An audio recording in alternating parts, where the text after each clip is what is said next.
परमात्मा को ना हम अपनी आंखों से देख सकते हैं, न छू सकते हैं, न सुन सकते हैं, तो कैसे हम परमात्मा का अनुभव करें? कैसे हम यह महसूस करें कि वह हमारे निकट हैं? परमात्मा की बनाई हुई इस सृष्टि में बहुत सारी ऐसी चीजें हैं जो हमें स्वतः ही मिली हैं। परमात्मा ने कभी भी किसी चीज में कोई भेदभाव नहीं किया और वह हमारे समीप ही हैं। बस हमें महसूस करने की आवश्यकता है और वो महसूसता सिर्फ और सिर्फ एकांत चित्त से ही की जा सकती है। जैसे बहते हुए पानी में अपना चेहरा दिखाई नहीं दे सकता, हिल रही सुई में धागा नहीं पिरोया जा सकता, वैसे ही जब तक मन पूरी तरह स्थिर न हो जाए ईश्वर से नहीं जुड़ सकता। मन को वश में करना बहुत बड़ी जीत होती है और इसीलिए कहा भी जाता है कि मन जीते तो जगत जीत। हम जिनको भी याद करते हैं हमारे मन की स्थिति उनकी मन की स्थिति से जुड़ जाती है। कोई भी परेशान, उदास या नाराज है और अगर हम उस व्यक्ति को याद करेंगे तो उस व्यक्ति जैसा ही महसूस करेंगे।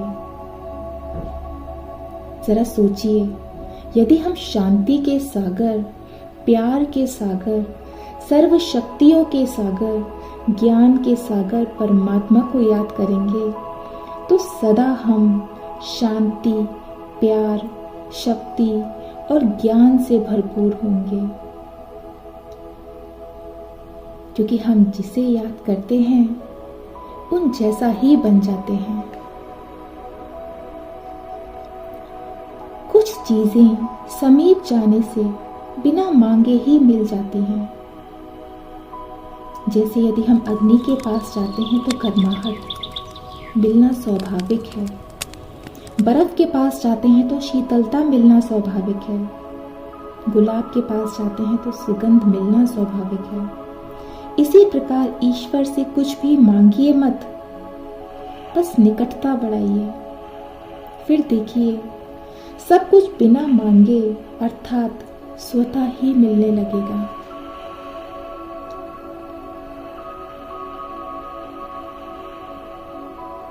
एक व्यक्ति के तौर तरीके एक आईना ही तो है जिसके माध्यम से वह अपना चरित्र दिखाता है। और परमात्मा कहते हैं कि तू जिंदगी को जी, उसे समझने की कोशिश ना कर। चलते वक्त के साथ तू भी चल, लेकिन वक्त को बदलने की कोशिश ना कर। दिल खोल कर सांस ले, अंदर ही अंदर घुटने की कोशिश ना कर और कुछ बातें भगवान पर छोड़ दे। सब कुछ खुद सुलझाने की कोशिश ना कर।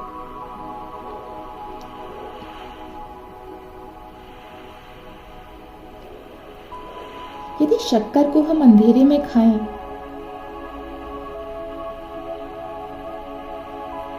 तो मुंह मीठा ही होता है। उसी प्रकार यदि हम अच्छे कर्म करते हैं और अनजाने में ही करें तो उसका फल भी मीठा ही होता है।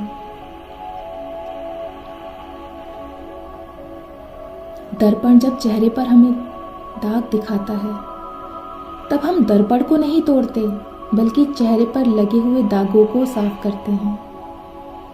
उसी प्रकार यदि कोई हमारी कमी बताता है तो उस पर क्रोध करने के बजाय हमें अपनी कमियों को दूर करना चाहिए।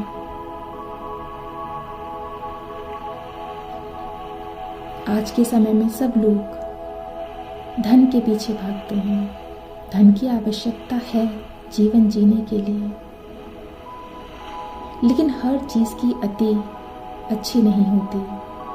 इसलिए धन आते हैं तो सुख मिलेगा, इसकी कोई गारंटी नहीं है, लेकिन अगर इंसानियत आती है तो जीवन हमेशा सुखमय ही बनेगा, इसमें कोई भी संदेह नहीं है।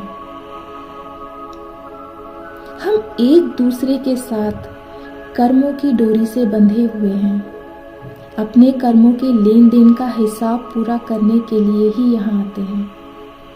संसार में कोई माँ बाप तो कोई बच्चा बनकर आता है, कोई दोस्त या कोई रिश्तेदार बनकर आता है, और जैसे ही प्रारब्ध के कर्मों का हिसाब खत्म हो जाता है, हम एक दूसरे से अलग होकर अपने अपने रास्ते पर चल देते हैं। हमारे इस जीवन में समय समय पर कई लोग आते हैं और कई लोगों के साथ हमारा साथ छूट जाता है। तो यह दुनिया एक रैन बसेरा ही तो है, जहाँ सब मुसाफिर रात को इकट्ठे होते हैं और सुबह होते ही अपनी राह पर चल देते हैं।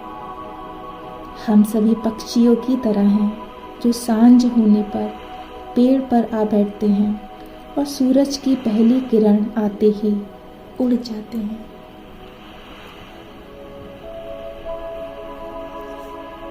इसलिए परमात्मा का अनुभव हम सिर्फ और सिर्फ उनसे निकटता बढ़ाकर ही कर सकते हैं, और जब हम उनसे निकटता बढ़ाएंगे तो यकीन मानिए आपको कभी कुछ मांगने की आवश्यकता नहीं होगी। हर एक चीज़ आपको स्वतः ही मिल जाएगी।